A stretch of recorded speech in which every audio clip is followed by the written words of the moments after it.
me faz aqui passar um filme na cabeça com essa pergunta, né? Um filme longo, imagino. Um filme bem longo. Grande parte dele, né? Eu passei na onde eu morava, lá no Jardim São Luís. Foi onde eu passei parte da minha infância e adolescência. E é onde eu me moldei ali, né? Para onde eu queria ir. Eu posso dizer que muito, né? Eu tenho que agradecer muito, mas muito mesmo a minha família, que foi a minha base, é minha base, né? De tudo. E que me direcionou para onde eu tô hoje. E posso falar que tudo começou ali, né? Com o seu Adelson, com a dona Neuza, seu Adelson taxista, a dona Neuza foi secretária, foi fazer faculdade com 50 anos, que né? Legal, é uma vontade, perseverança, assim, né? Incrível, e eu só tenho que agradecer eles e a minha irmã, né? Eu comecei a minha vida em Interlagos, morava com meu pai e com a minha mãe, fiz colégio estadual, né? Até a 8ª série. Depois a gente mudou lá para o Jardim São Luís, né, um bairro que eu acho incrível, eu gosto muito. Né, um bairro simples, mas fantástico. Tenho grandes amigos até hoje lá. Ali eu consegui meu primeiro emprego de office boy. Né, eu falei, poxa, que legal, né? Meu primeiro emprego. Tinha 15 anos. Falei, pô, vamos ver como que é se trabalhar, né? Só que durou 3 meses porque eu fui substituído pelo motoboy. Né? Pegou a transição. Isso, a transição. Como acontece muito hoje por causa da tecnologia, né? Que algumas profissões deixam de existir e outras nascem. E aí eu voltei para casa, um amigo meu falou assim, poxa, por que você tá aí triste e tal, não sei o quê? Eu falei, não, cara, tava trabalhando, não tô mais e tal. Ele falou, cara, você tá fazendo colégio técnico, né? Eu falei, tô. Naquela época eu já tinha saído, né? Tinha entrado no colégio técnico, tava no meu primeiro mês. E aí ele falou assim, poxa, eu acho que eu consigo arranjar um estágio para você. Aí ele me arranjou um estágio de suporte de internet. 2 semanas depois eu tava trabalhando. E aí comecei a dar suporte de internet, isso em 96, 97, acho que 96. E lá fiquei por 6 meses, até que meu amigo veio e falou assim, infelizmente a empresa tá falindo, eu vou ter que mandar todo mundo embora. Aí eu falei, poxa, que dureza, hein? Lembro como se fosse hoje, cara, gente boa pra caramba. E ele falou pra mim, mas você vai ser o último. E aí o grupo de suporte tinha mais ou menos 22 pessoas, né, um time grande. E eu falei, não, beleza, né, tive um tempo pra procurar um emprego. Meu pai, taxista, gosta muito de conversar, e conversando, ele pegou um dos diretores da Microsiga, na época, né? Que cuidava da parte de internet. E aí ele falou assim, olha, se o seu filho mandar o currículo dele por e-mail, eu chamo ele para uma entrevista. Hoje é uma coisa super trivial, fácil, né? Você pelo WhatsApp, em 2 segundos, você manda o seu currículo para alguém. Naquela época, não. Poucas pessoas tinham internet, a internet era por acesso discado, era caríssimo. Poucas pessoas tinham computador na época. Sim, né? Verdade. E na época do AOL, começou a chegar no Brasil. Isso. Que né? aí tinha... América Online, Mandic. Online, Mandic, né? Isso, correto. Né? O Alta Vista, lembra? Não existia Google. Alta Vista, cara. Cadê? Cadê? Não existia Google naquela época. Né? E pra gente procurar alguma coisa, entender, a gente tinha que sair vasculhando. Era mais ou menos como é a Deep Web hoje. Né? Você tem sites que eles não são indexados. Então você tem que sair caçando o que você tem que saber a URL e entrar direto na URL. E entrar na URL. Né? E aí, beleza. Aí fiz esse estágio, saí do estágio, fui fazer entrevista na Microsiga, fiz 5 entrevistas para ser estagiário. Nunca acreditei. Que processo para ser estagiário. Né? Aí eu falei, caramba. Aí entrei na Microsiga. Lá conheci o pai do Laércio, o Zé Cosentino, conheci o Laércio, né? Anos depois conheci o Marcelo. E, cara, adorei aquilo ali. Fui efetivado 1 ano e meio depois. Meu chefe esqueceu de me efetivar. Fiquei 6 meses a mais ainda como estagiário, para ficar 1 ano só. Caramba, cara. Né? Aí fiquei 6 meses a mais. Como estagiário. 1 ano e meio. E depois você foi efetivado. Foi efetivado com que Analista júnior. Analista júnior de infraestrutura. Que legal. Né? Pô, então você nasceu na infra. Nasci na infra. Meu DNA é infra. É infra. Né? E aí comecei a entender um pouco mais como tudo funcionava. O meu mundo, eu comecei no Solaris. Então você pega o mundo Unix, não comecei no mundo Windows. Então, para mim já foi uma diferença, né? Sim. E aí conheci o Linux, comecei a avançar, troquei todos os Solaris, troquei todos os roteadores por Linux na época, que era mais barato. Sim. A Microsiga estava engatinhando, né? A gente ainda não tinha muito investimento, né?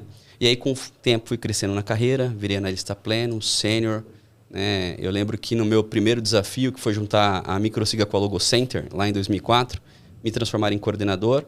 E aí passaram-se mais 2, 3 anos. Ainda na infra. Ainda na infra. Aí eu virei gerente. E aí quando eu virei gerente, eu tive que construir um data center. Só que um data center pequeno, né? Não era muito grande. Só para hospedar as coisas ali da Microsiga, RM Logo Center. Só que em 2008, nem construí, na verdade, foi um puxadinho que a gente tinha ali, né? Em 2008 veio uma empresa muito grande, do tamanho da TOTUS, já era TOTUS. Né? Assim que ela comprou a RM, ela virou TOTUS. E aí me veio um desafio muito grande, que foi fazer a fusão, a joint venture ali com a DataSul. E ali foi difícil, né? Eu passei 6 meses em Joinville entendendo, pegando sistemas, conectando as coisas, conectando as redes, as pessoas. Eu fui o primeiro, né? A DataSul tinha todos os símbolos vermelhos e a TOTVS era azul. O primeiro com o crachazinho azul a pisar lá. Então as pessoas me olharam muito bem. Mas com o tempo, conversando, né? Encarando desafios junto com a turma, a coisa foi indo. Hoje eu tenho amigos que eu levo para a vida toda de lá, né?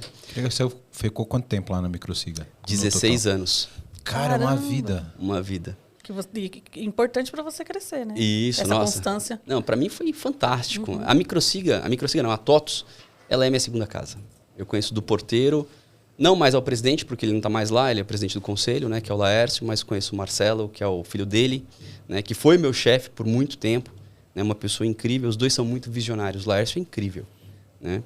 E cheguei nesse desafio, consegui fazer a junção da DataSul, né, virei gerente, e aí depois eu cheguei pro meu chefe e falei, olha, a gente tem muitos servidores aqui, pouco espaço, pouca energia.